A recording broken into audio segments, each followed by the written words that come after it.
Well, again, I'm Josh Askvig and delighted to have you with us today. And I am proud to turn it over to my teammate, Doreen Redmond, to get us underway. So Doreen, off to you. Thank you so much, Josh.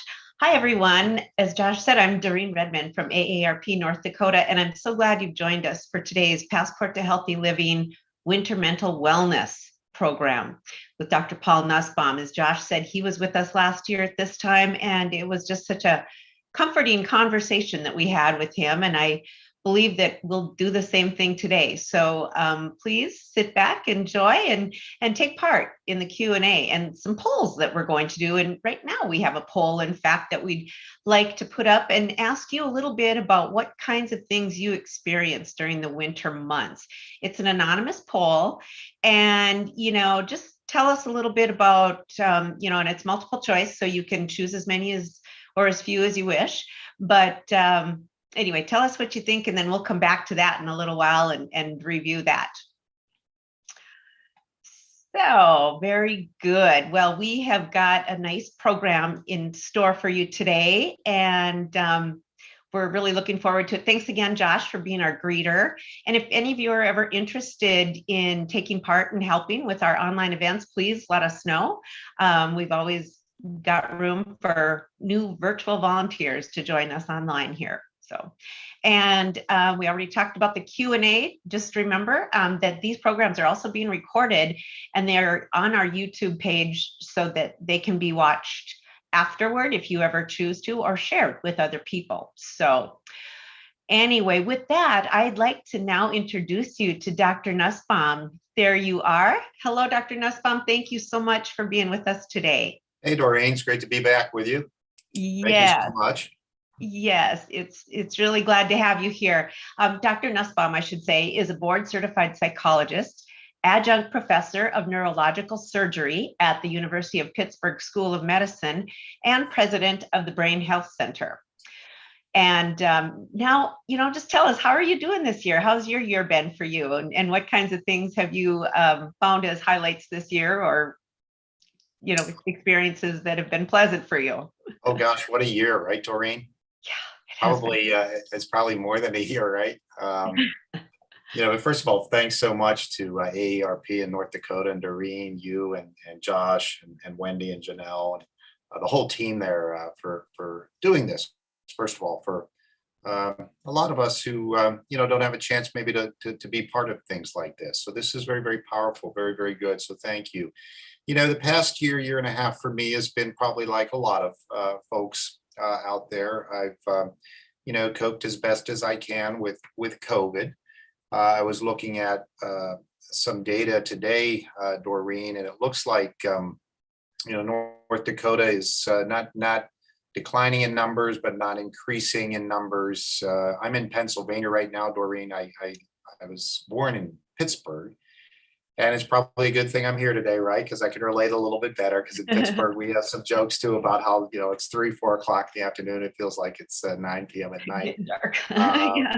But, in Pennsylvania, the numbers are spiking probably more than any other state in the country right now. And Florida, when I get down there, our numbers are very, very good right now. So got to be careful.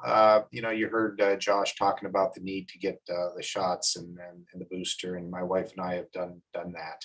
And we try to do what we can to keep ourselves healthy. And the exciting thing for me, Doreen, is years and years I traveled around and gave a lot of in-person talks, and that's really always so much fun and so much energy, and great to back and forth with people, including for AARP, and worked with AARP to help build the brain health platform. And everything kind of shrunk down, didn't it, to webinars and Zoom calls, and I personally missed people on an emotional level. And more recently, I've had the opportunity to do a few talks in person, and it was very interesting because number one, I was a little bit stale getting back up on stage, but number two, it was such a nice thing to see people just literally. It was a bit more emotional than I thought it would be for everyone getting back together a little bit. Some continue to be canceled, and we do the Zoom thing. But today's topic is quite poignant, because even without a COVID, these dark months, Doreen, can be difficult. They're difficult for me here in Pittsburgh and Pennsylvania. I'm sure they're very difficult for people in the Northern Hemisphere. I was looking, Josh had told me he was in Bismarck today, and I just did a quick check. It's about 26 degrees, I'm told, and tonight's gonna be about 7. And then in Fargo, about 40, and tonight about 11. And just so everybody knows, I have given talks in Bismarck and in Fargo. Oh, So I've been there. So, today what we want to talk about is normalizing what we all go through if we live in environments where the sun doesn't shine quite as much. We want to hear from people what they're going through. And also, we're not doing a PowerPoint today, Doreen. We're going to try to keep this pretty vibrant. And we want to hear from people too, what's worked for them, and so kind of keep it dynamic. So I'm excited to be here to share some tips and some information and to learn from the viewers as well. Oh, that sounds great. Hey, before we go any further, let's take a look at that poll. Janelle, if you would share the poll results just to see what people told us about what they're thinking and how they're feeling and what they're experiencing. Oh, okay. Not as much energy, a little more difficult to get exercising, and need more sleep. Interesting. Very good. Well, thank you all for sharing with us. I think that sounds pretty typical probably for a lot of, what people are experiencing. And I know personally too, it just is a little bit different in the winter, but gosh, we're going to come back and ask some questions of Dr. Nussbaum, but I'm going to let him just take it away for a little bit and share a little bit of information before we get into a few questions that I have for him here. So go right ahead, Dr. Nussbaum.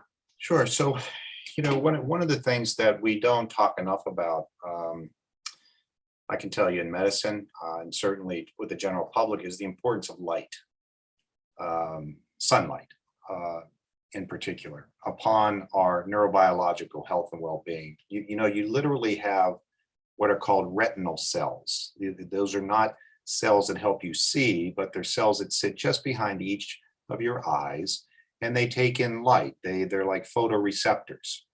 And of interest for everyone is that in the morning time, as the sun rises, and even if you can't see the sun, say in Pittsburgh, it's rising, and it gives off certain rays, and they're called blue waves, if you will, or blue rays.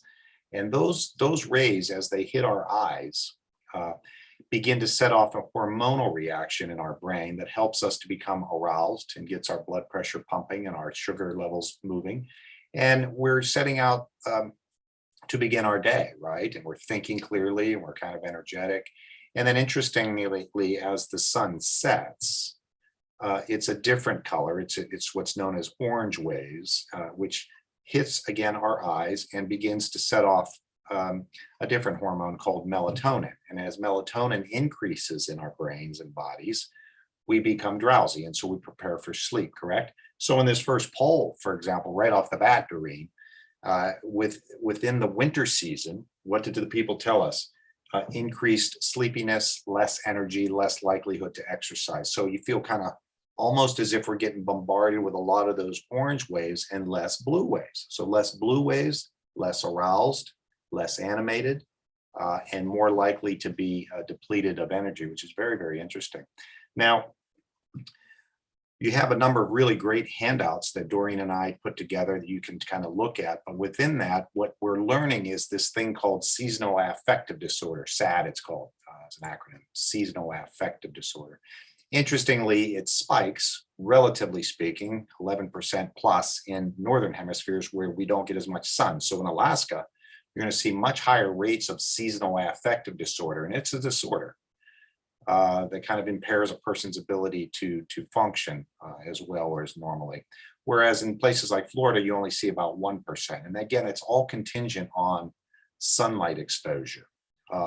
Now, how much seasonal affective disorder do we see out there? Well, the way that researchers like at the National Institute of Health look at it is we take what we know to be major depression, which have symptoms such as a sad mood, feelings of hopelessness and helplessness, sleep disorder, loss of appetite, thoughts of death or even of suicidality, unfortunately, inability to interact with others, and relationship difficulties. And that major depression, as it's called, has to last 2 weeks. Okay. So we take all the people diagnosed with that, and usually in community surveys, you're looking at about 10% of the population. We have about 350 million Americans. So you're looking at 30 plus million individuals at any one time who have, in the community, who have major depression. That spiked during COVID, well over 40% in some cases. And so of that group with major depression, that's how they pull out those who have seasonal affective disorder. In some of your handouts, you'll see the same symptoms are there, but it has to last longer than 2 weeks, these kinds of symptoms, on the order of 4 and 5 months during the particular season. Now, one thing I learned from doing a little research is that people have seasonal affective disorder in the summer too. Do you believe that? In the summer too, which is a different and much more rare event. So today we're kind of talking about seasonal affective disorder, a variant of major depression, within the season of winter, which can last in some cases in the Northern Hemisphere multiple months. And so the way that our body reacts to that is indeed to become sluggish, to withdraw, to sleep more, to eat less healthy, to not want to interact, to begin to have some hopelessness. Even if it's not on the level of a disorder, I'll bet you everybody on the call who's going to listen to this has experienced, oh my goodness, when is summer coming? When is spring going to hit? Because I'm beginning to wear out a little bit. And there's some things that we can do about that in terms of how we treat and how we manage it from a lifestyle perspective, from a vitamin supplement perspective, from a medication perspective, from light therapy that we're going to talk about today.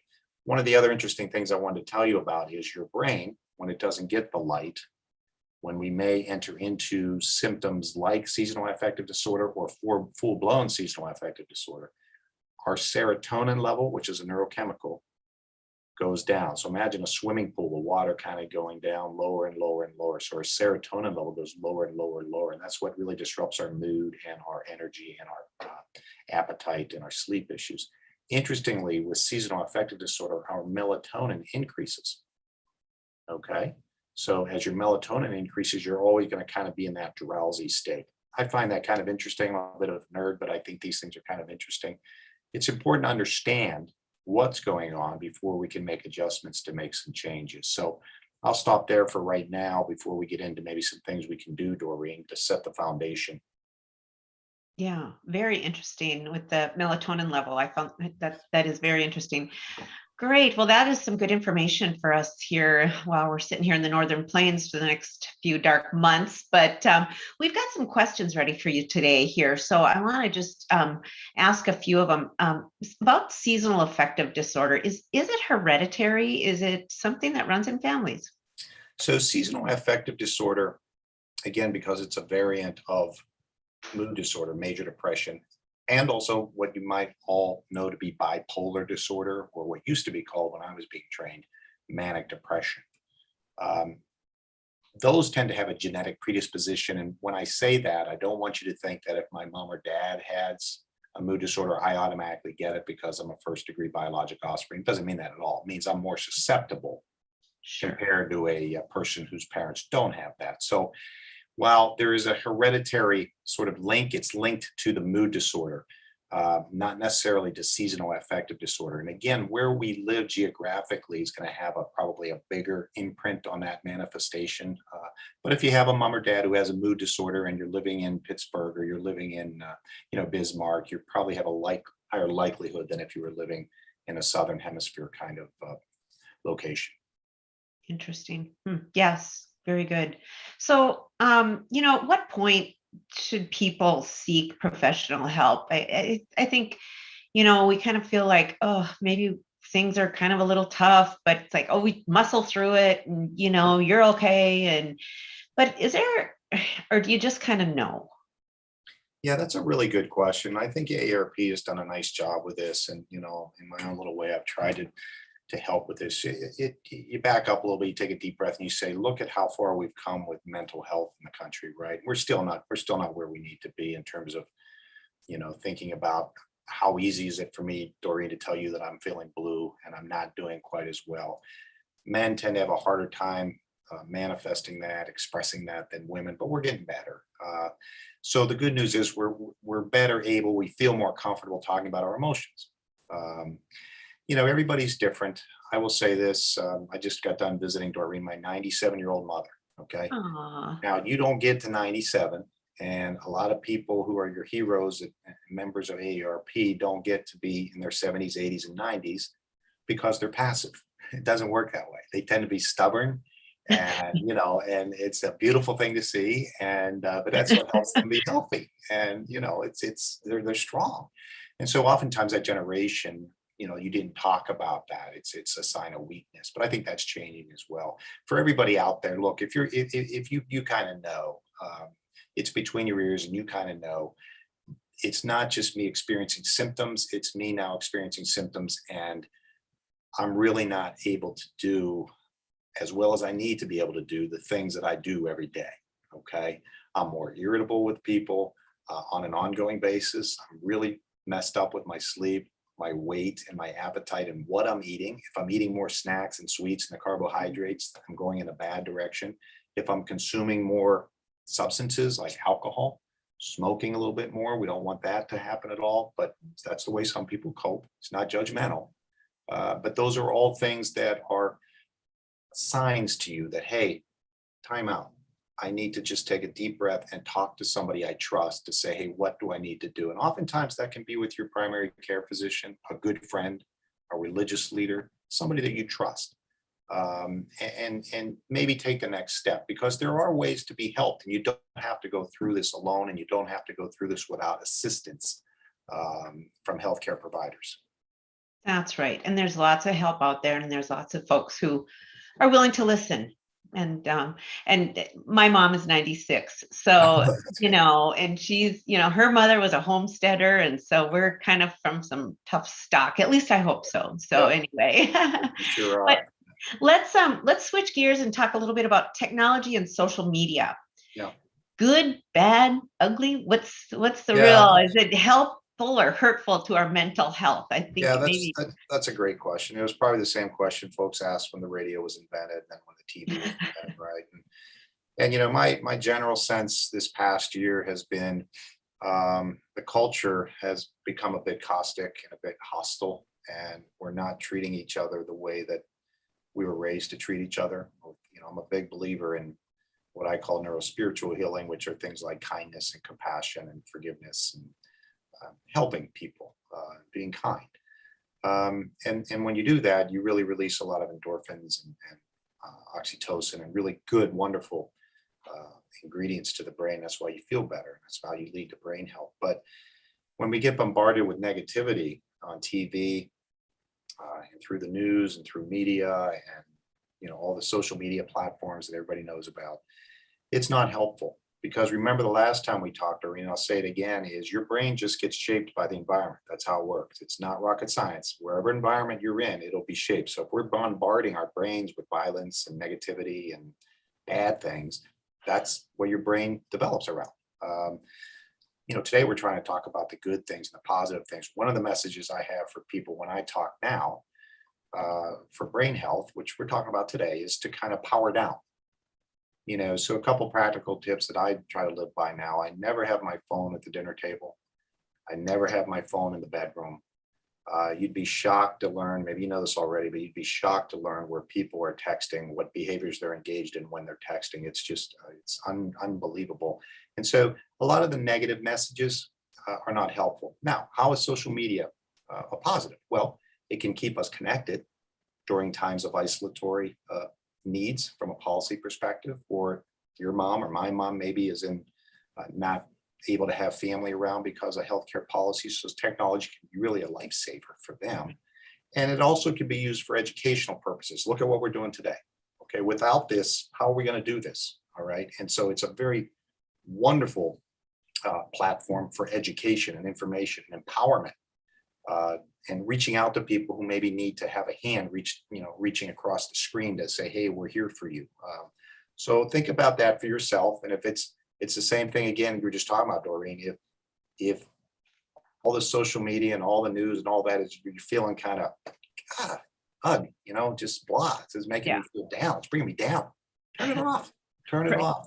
Let's talk to each other. Yeah, right. And which brings me to, like we really have to make more of an effort to socialize these days too, in the days of COVID now. And you want to get together with friends. And we've done so much more of that this year. It's been awesome to be able to know that, others who are also vaccinated and, you can be together and Right. safely connect and socialize. But I think finding those ways like we are today, or, through those different, family Zooms or socializing and just making sure you're connecting with those folks who might be alone out there. And I don't know, can you talk a little bit about that Yeah. and people that are alone and Yeah. No, even if you're not alone, loneliness is a major, major health crisis. And anybody can look this up. You don't have to listen to Dr. Nussbaum. You can go Google loneliness and see that it's really right now compared to the devastation in health and disease that smoking brought us.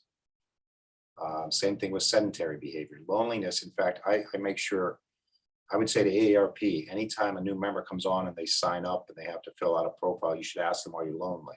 Now, I have a little fun with my audiences. I was in front of 300 the other day, I think it was. And I just said, hey, everybody, can raise your hand if you're lonely.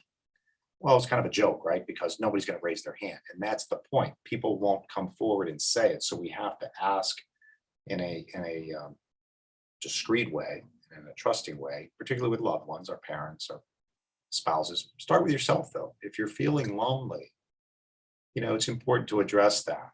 And because it's really a brain that's emotionally isolated. COVID and maybe other things that have come forward where we have to isolate and segregate can spawn loneliness, no doubt. But even when we're all together with 1,000 people in a room, like we used to be 10 years ago, maybe at a game or something, or a concert, you can still be lonely. So I'm glad you brought that up because it's very, very important, Doreen. And the only way we're going to know that somebody's lonely because they don't walk around, waving I'm lonely, right. is to ask. And then to help be with them, help listen to them. What can I do for you? How can I help you? We're losing too many people too early because of this. And it's just a simple question. Don't presume they're not lonely. Right. Check in with people, check in with in, the loved yeah. ones. Yeah. And ask those questions. I mean, it's hard, but Yeah. yeah. It's awkward. It's awkward, but the more you do it, the easier it becomes. Right. And they might really appreciate it. And I'm not going to be too melodramatic here, but you might save a life. Okay. Right. So, Absolutely. I mean, we see it all the time and we hear it all the time in the news, and young people, are struggling too out there, especially right now. And as all ages, there's, but that's just a real big area too. But hey, we've got one more poll here we're going to do. And I just want to remind everybody, if you have any questions, please pop them in the Q&A. And we're going to get to some more questions after this poll. But Janelle's going to put up a poll. And we just want to know a little bit more about how you cope during the winter months, during this time of year. And, what kinds of things are you doing? And this, again, is multiple choice and anonymous. So tell us how you are coping during the winter and getting through things here and trying to follow the light. I work from home, so I have the light on the east side of my house during the morning, and then in the afternoon I migrate to another part of the house and sit in the sun there. So I'm just such a sun lover. And I know that there are things there that can be a detriment, but in the winter months, I'm taking it all in for sure, as much as I possibly can. So, hey, Janelle, can you show us the poll results right away? Let's see what people said. And we'll talk a little bit about coping mechanism. Oh, keeping a positive attitude is number one. That seems to make a lot of sense. And gosh, all good things though. And yeah, sunlight and get more exercise. Very, very good. Those two are pretty high on the list. So supplements, more rest. All good. But that attitude one is a nice one to see, isn't it? Yeah. One of the things that's so important is we're the only animal on the planet that can, through a thought, make ourselves either miserable or happy. And so that goes to attitude, right? If I'm dealing with something that's wonderful, okay, it's not so hard, right? But if I'm dealing with something that it's challenging, it's a struggle. We're talking about winter months right now. It could be certainly a struggle for me and for a lot of people. That's when sort of the rubber meets the road, and we're really called to pull on our resilience and to develop that attitude. So it's so important to think about positivity, to have gratitude, no matter what. I just went through a renovation of a small space called my home. I don't have many square feet, but what I have, we got renovated. And I remember having and I was really struggling a little bit during, and I remember having a conversation with a wise person, and the person said to me, "You have a bed, don't you?" I said, "I do. I have a bed." And it sounded a little silly, but it's really true, right? And so that's where you have gratitude for what you have. And there's so many things we can't control, like sunlight, like snow, like the temperature. But what do you have? What do we have? What's our sphere of influence? And how are we going to make that the best day of our life? So that's great to see the attitude. The other thing that I saw there was movement, activity, Yeah. exercise, and That's getting to where light is. So movement is good because that's not depressing. Depressing is stagnation. Movement is a better kind of thing for positive emotion. So that's really wonderful. And it's an antidepressant. Exercise is an antidepressant. So, Absolutely. I mean, I feel so much better when I get my workouts in. And so, yeah, just like your health and your brain function is just so much better, I think, with the light, with the exercise, good food. So, and then one more question about vitamin D levels. And, when should a person like ask their doctor about like, are my vitamin D levels correct, or do I need a supplement in that manner? right. That's another question. So, and again, I have some personal experience with this. There's a huge percentage of people in Pittsburgh who have deficient vitamin D. My guess is the same for the folks in North Dakota and just the Northern Hemisphere. And, if you're feeling kind of sluggish and, a little bit sore and joint pain and these kinds of things, what I did, this isn't anything, rocket science again, but what I did is I asked to have a specific blood test done for my B level and my D level, B as in boy, D as in dog. And it's a specific test. It cost me, I think, about $200. I don't have the best, probably, health insurance. I'm sure everybody on the line has better than me. But, I was interested sort of from an academic perspective and from a personal perspective. And lo and behold, my vitamin D level was low.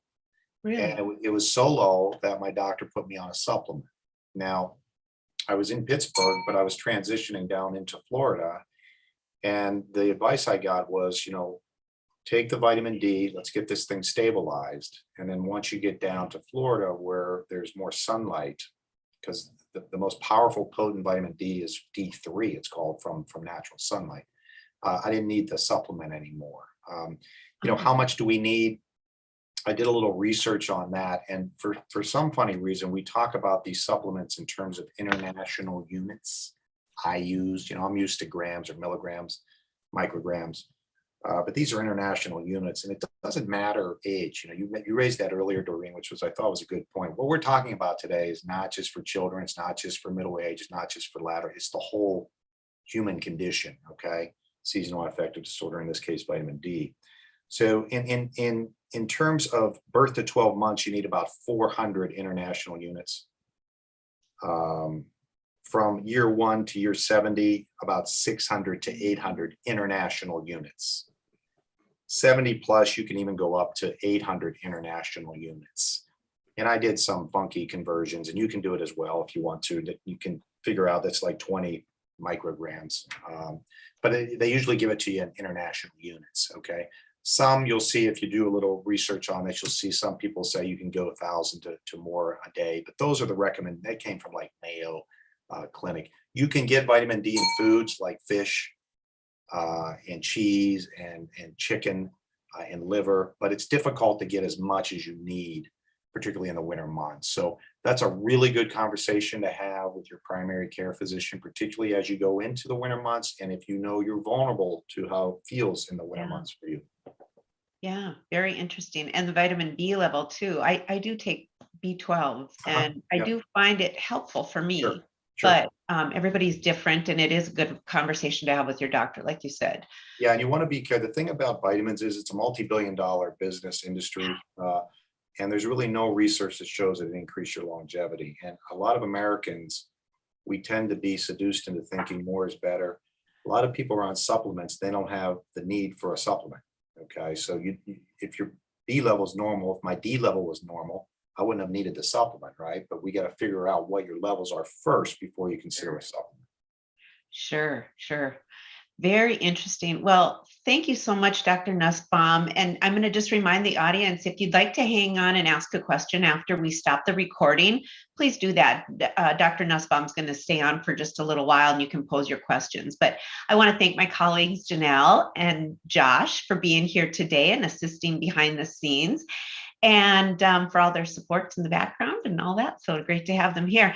And then please join us next month. It's the third Wednesday at 3 again.